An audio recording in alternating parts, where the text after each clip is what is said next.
Yay! Where are we, Cody? Huh? Where are we? Where are we? So at Satellite Beach again. All right, Cody. Unfortunately, Cody's not allowed on the beach here, so we can't bring him. I know. It's so messed up, I know. So today, we're finally going to put our little power cord extension thing on the back of the bus. Oh yeah. So we're gonna be putting it over here next to the license plate. I already circled it so I know how big it has to be. And then we're gonna get it in, and then they already pre-drill 3 holes for you, so I'm probably gonna drill it in and put a little bit of liquid nails on the sides. That way it'll really get a nice good grip. And then after that, we're gonna caulk around it too to keep all the water out. All right guys, well, we have it installed. Well, not permanently, but I got it in there. It goes all the way through to the inside. I did have one issue. Obviously, you could see where these initial drill holes were.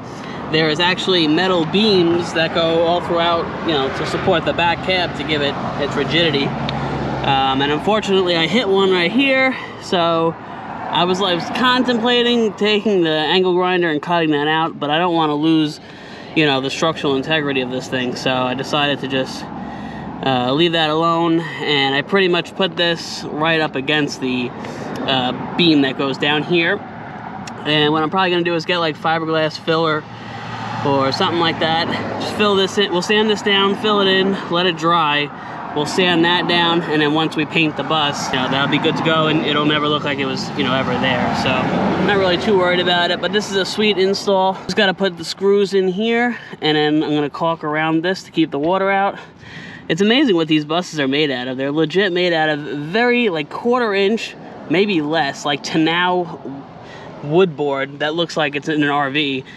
And then they put probably a 1/2 inch piece of styrofoam. You can see it kind of sticking out, and it's kind of all over the place, all over here.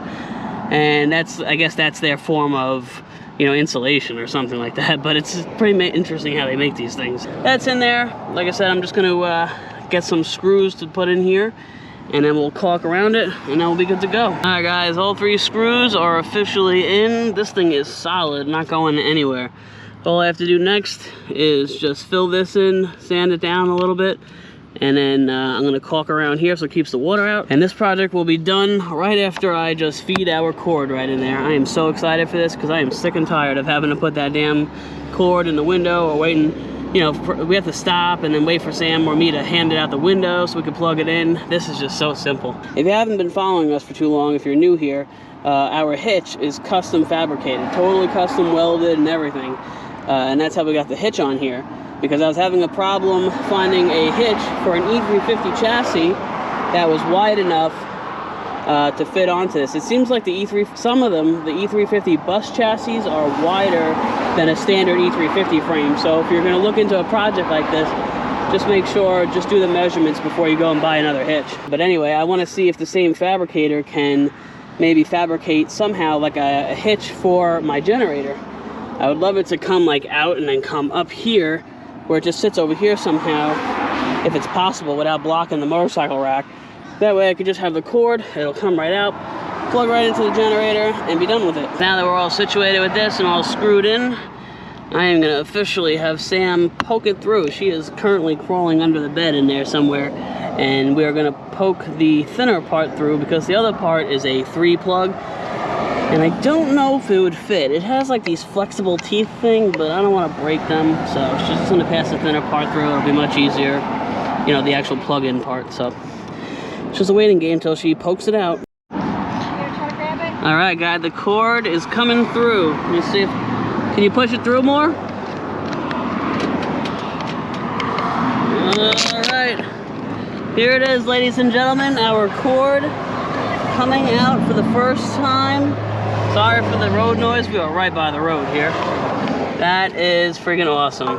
And this is a 50-foot cord, so we will have plenty of room to plug in campgrounds or whatever. And normally the pedestal will be on the left side of your rig when you back in. So I put it towards the left side of our rig. That way it's closer, no cords are running. Look at that. That is freaking awesome.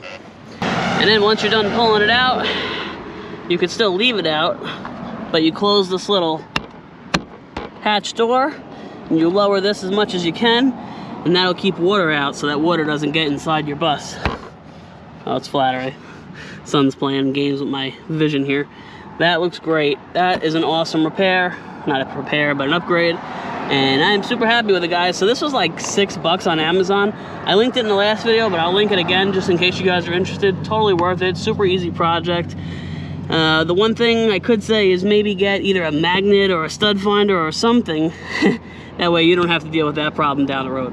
Alright, well, I ran to Lowe's and I found an all-purpose, like, I guess, crack filler.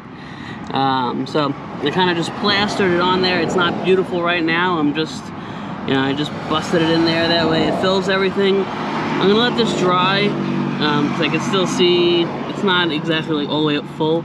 So I'm gonna let this dry, then I'm gonna do another layer, and then I'm gonna sand it all down, make it smooth. And then I'm hoping in the next couple days, maybe we can start painting the bus. We'll see. All right, so Cody's been in a bus for a while today. Cody, so I'm gonna turn around. See, decided to throw him in his stroller, and he's so excited to be out that he's he's like chirping like a freaking car alarm. We're over here by the beach. A lot of spectators, but I can't bring Cody on the beach. He's not allowed. Cody, you gotta relax. You're gonna give yourself a stroke. I know. All right, relax. Okay. All right, you wanna go for a walk? You gotta be quiet though. You can't be bothering people. All right, well, Cody's car alarm would not stop going off. It just kept chirping and chirping. Yeah, people staring. Yeah, so we had to put him on the lead. It's kind of good anyway because he gets some exercise. All right, Cody, you like the beach? Oh, yeah, look at that water. Unfortunately, Cody is not allowed on the beach. And I couldn't tell you why. Well, Cody's not allowed on the beach, but we did find this, I don't know what it is. It's like an unmaintained sidewalk / little dune beach area. So figure we'll let him hang out over here. Yeah, I know. Oh, look at that water. I didn't get to hang out on the beach today. I'm a little busy doing things. But that's all right. So apparently this parking lot and the beach close at sunset. Although I guess they don't enforce it too much because Sam and I have both been here before at night. Because that's usually when we like to shower, you know? We go over there and it kind of gives us a little bit of a lower profile, some more coverage, some more privacy while we shower real quick. And we've seen other people on the beach at night too, so I don't know. But this is part of Patrick Air Force Base. I think this is their property and they patrol it. They even have the Army, I guess Army or Air Force police. And they come over here and they're all dressed up. They have their whole uniform on and it looks like they're about to take over the world. It's pretty intimidating. But it's kind of nice to know they come over and they keep an eye on everything and keep everybody safe, you know? All right, guys, I'm gonna put Cody back in the bus. We're gonna get him situated. And then we're gonna go and take a shower. We're gonna go hop on the Grom and head down that way because that's where the showers are. So there's still quite a few cars here, but Sam's getting a little tired. So we're just gonna do it a little earlier tonight.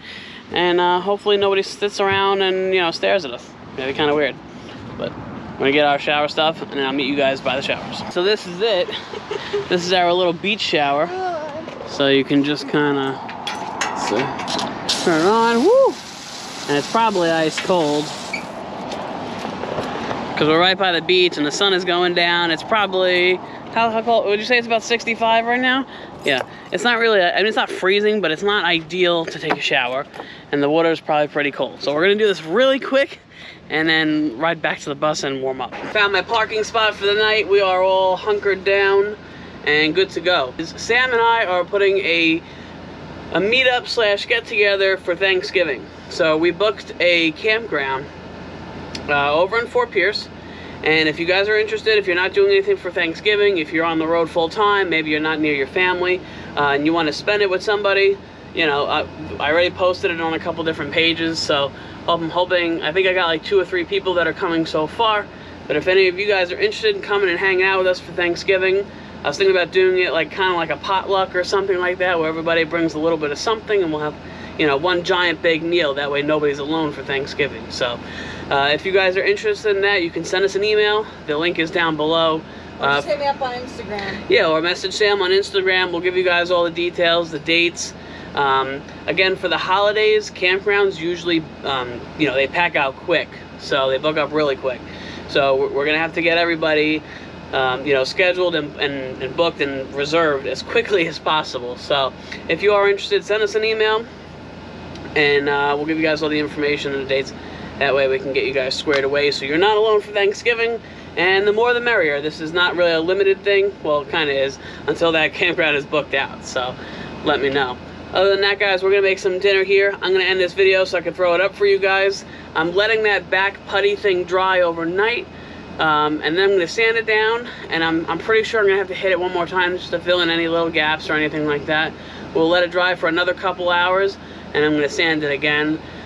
And then I may look into paint soon. I just have to keep an eye on the weather and make sure that it's not going to rain anytime soon, because I think it says it needs like 3 or 4 hours of dry time before it can get wet. So without further ado, guys, I'm going to let you go. I hope you guys subscribe and like. And feel free to check out this other video that we have. This is the last video. If you haven't seen it, you can click it right here. And that'll bring you to yesterday's video. That way you're all caught up. So I'll let you guys go. Have a good night, and I'll see you guys tomorrow.